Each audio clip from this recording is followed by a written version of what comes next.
झूठ, धोखा और बहाने आपको कुछ पल की खुशी देंगे दोस्तों, लेकिन इसकी कीमत आपको आने वाले आपके भविष्य में चुकानी पड़ेगी।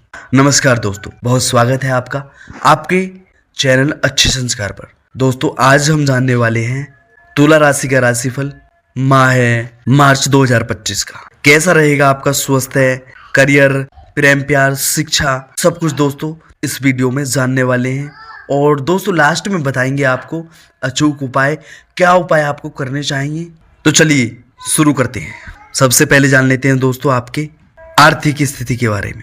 आर्थिक मामले की बात करें तो दोस्तों इस महीने लाभ भाव के स्वामी सूर्य महीने के पहले हिस्से में आपके लाभ भाव को देखेंगे, जो आपको येन कैन प्राकृण लाभ करवाने की कोशिश करेंगे। हालांकि शनि की संगति में होने के कारण कोई बहुत बड़ी उपलब्धि आपके हिस्से आई हुई प्रतीत नहीं हो रही है, लेकिन आपकी मेहनत और प्रयास के साथ आपको परिणाम मिलते रहेंगे। महीने के दूसरे हिस्से में सूर्य छठे घर में जाएंगे और आपकी मेहनत बहुत ज्यादा बेहतर रंग लाएगी, अर्थात आपको आमदनी के मामले में बेहतर परिणाम मिल सकते हैं। रुके हुए पैसे भी मिल सकते हैं। नौकरी पेशा लोग इस महीने में कुछ एक्स्ट्रा कमाई भी कर सकते हैं। विशेषकर ऐसे लोग जिनके कामों में इंसेंटिव मिलता है, उन्हें इस महीने अच्छा खासा इंसेंटिव मिल सकता है। खासकर महीने के दूसरे हिस्से में धन स्थान के स्वामी मंगल इस महीने औसत स्थिति में नजर आएंगे, अतः खूब कोशिश करने के बाद ही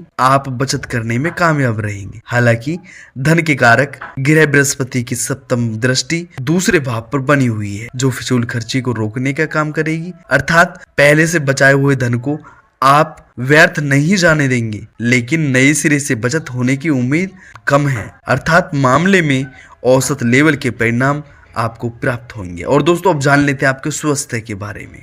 दोस्तों इस महीने आपको थोड़ी सी कमजोर परिणाम दे सकता है। भले ही आपके लगे या राशि के स्वामी ग्रह शुक्र उच्च अवस्था में है, लेकिन छठे भाव में होने के कारण उनका रोग स्थान से कनेक्शन जुड़ रहा है। छठा भाव दोस्तों रोग का होता है, जो स्वास्थ्य के मामले में कमजोर दिखा रहा है।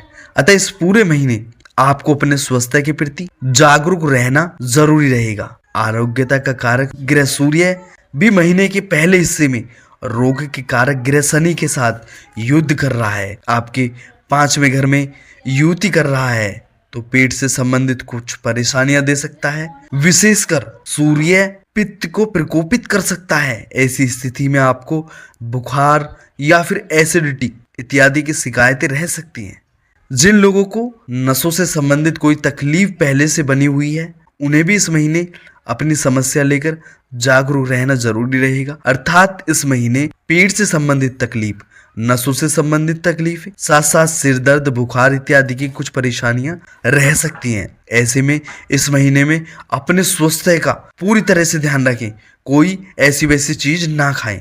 और दोस्तों अब जान लेते हैं आपके करियर के बारे में। आपके करियर स्थान का स्वामी चंद्र ग्रह होता है दोस्तों, जो अनवरत अपनी स्थिति बदलता रहता है। केवल चंद्रमा के आधार पर देखा जाए तो कार्य क्षेत्र में मिलने वाले परिणाम निरंतर परिवर्तनशील रहेंगे। ऐसी स्थिति में हम आपके लगन, भाग्य, लाभ और धन भाव के स्वामियों की स्थिति को देखने पर पाते हैं कि कार्य क्षेत्र के मामले में मार्च का महीना आपको मिले जुले परिणाम दे सकता है। लाभ भाव का स्वामी सूर्य महीने के पहले हिस्से में कमजोर तो वही दूसरे हिस्से में मजबूत रहेंगे। ऐसी स्थिति में महीने के दूसरे हिस्से में आप तुलनात्मक रूप से बेहतर कर सकेंगे और बेहतर परिणाम प्राप्त कर सकेंगे। व्यापार व्यवसाय से जुड़े लोगों को इस महीने बड़ी ही सावधानी से काम करने की आवश्यकता रहेगी, क्योंकि व्यापार का कारक ग्रह बुध नीच अवस्था में है। साथ ही सप्तम भाव का स्वामी मंगल भी कोई विशेष सपोर्ट नहीं कर रहे हैं। इस कारण से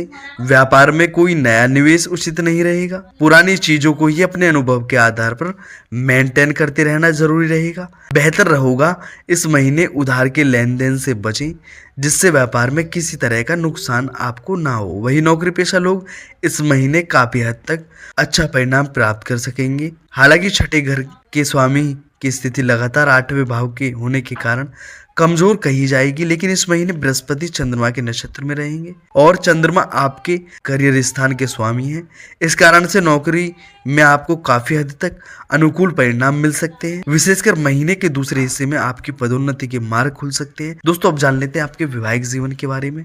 दोस्तों इस महीने आपके प्रेम संबंध की बात की जाए तो आपके पंचम भाव के स्वामी शनि बृहस्पति के नक्षत्र में रहने वाले हैं और बृहस्पति की स्थिति इस महीने बहुत अनुकूल नहीं कही जा सकती। स्वाभाविक है कि ऐसी स्थिति में प्रेम संबंधों में कुछ धीमापन देखने को मिल सकता है। बीच बीच में थोड़ी बहुत बेरुखी का माहौल भी देखने को मिल सकता है। हालांकि महीने के पहले हिस्से में पंचम भाव में सूर्य और शनि की युति आपस में कुछ मनमुटाव भी दे सकती है, लेकिन यदि आपने 14 मार्च तक अपनी लव लाइफ को संतुलित बनाए रखने की कोशिश की तो आगे का समय कोई परेशानी नहीं क्रिएट होगी। बात की जाए प्रेम के कारक ग्रह शुक्र की, तो शुक्र ग्रह इस महीने तो उच्च अवस्था में है, जो आपको अच्छी बात है, लेकिन छठे घर में होने के कारण वह अनुकूलता को पूरी तरह से डिलीवर करने में कुछ पीछे रह सकते हैं। यही कारण है कि लव लाइफ में छोटे मोटे आर्गुमेंट्स इत्यादि देखने को मिल सकते हैं। हालांकि विवाद कोई बड़ा नहीं होगा और आप उस विवाद की आसानी से शांत और मैनेज कर सकेंगे। वही वैवाहिक जीवन यानी कि दाम्पत्य सुख की बात करें,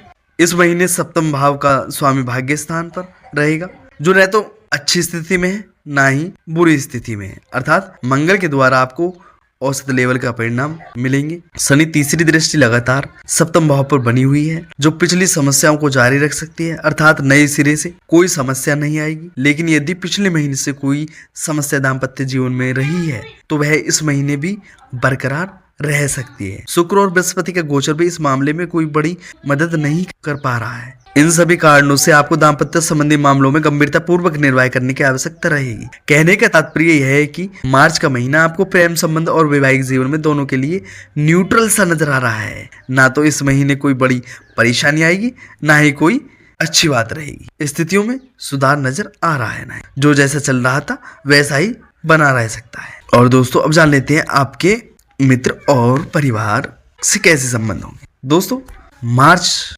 2025 के अनुसार पारिवारिक मामलों में मार्च के महीने में दोस्तों सामान्य तौर पर आपको औसत लेवल के परिणाम मिल सकते हैं। इस महीने आपके दूसरे भाव के स्वामी ग्रह मंगल भाग्य भाव में रहेंगे, अतः घर परिवार में कोई मांगलिक कार्य हो सकता है, कोई परिजन धार्मिक यात्रा पर जा सकता है। बृहस्पति के दूसरे भाव पर दृष्टि भी कुछ ऐसी ही संकेत कर रही है। ऐसी स्थिति में परिवारजनों के बीच संतुलन बना रहेगा। हालांकि शनि की दशम दृष्टि दूसरे भाव पर बनी हुई है, जो छोटे मोटे संतुलन दे सकती है, लेकिन यह असंतुलन कोई नए सिरे से नहीं आएंगे, बल्कि जैसा पिछले कई महीनों से चल रहा था वैसे ही असंतुलन रह सकता है। यदि पिछले कुछ महीनों से भी आपके घर परिवार का माहौल अच्छा है तो आपको चिंता करने की आवश्यकता नहीं है, लेकिन यदि माहौल कई दिनों से कई महीनों से खराब चल रहा था तो स्थितियां वैसी ही बनी रहेंगी। इसलिए ऐसे माहौल को लेकर स्वयं को जागरूक बनाए रखना समझदारी का काम होगा। भाई बंधुओं के साथ इस महीने संबंध औसत लेवल के ही रहने वाले हैं। बात की जाए घर गृहस्थी की, तो आपके चौथे भाव का स्वामी शनि बृहस्पति के नक्षत्र में है और बृहस्पति नवम दृष्टि से चतुर्थ भाव को देख रहे हैं। इस कारण से घर गृहस्थी के मामले में भी कोई आपको मिले जुले परिणाम मिल सकते हैं। ना तो सब कुछ अनुकूल रहेगा और ना ही किसी बड़ी परेशानी के योग हैं। छोटी मोटी विसंगतियां आएंगी जिन्हें आप आसानी से मैनेज और मेंटेन कर पाएंगे। अब जान लेते हैं दोस्तों क्या उपाय आपको करने चाहिए। दोस्तों सबसे पहले तो आपको सूर्य भगवान को कुमकुम मिलाकर जल अर्पित करें और दोस्तों हनुमान चालीसा का पाठ करें निरंतर, और शनिदेव का बीज मंत्र ओम प्राम प्रीम प्रोम शनिश्चराय नमः 108 बार अवश्य करें। कैसी लगी दोस्तों वीडियो अगर अच्छी लगी है तो वीडियो को लाइक, और दोस्तों पुनः आपसे विदा लेते हैं। राम राम दोस्तों।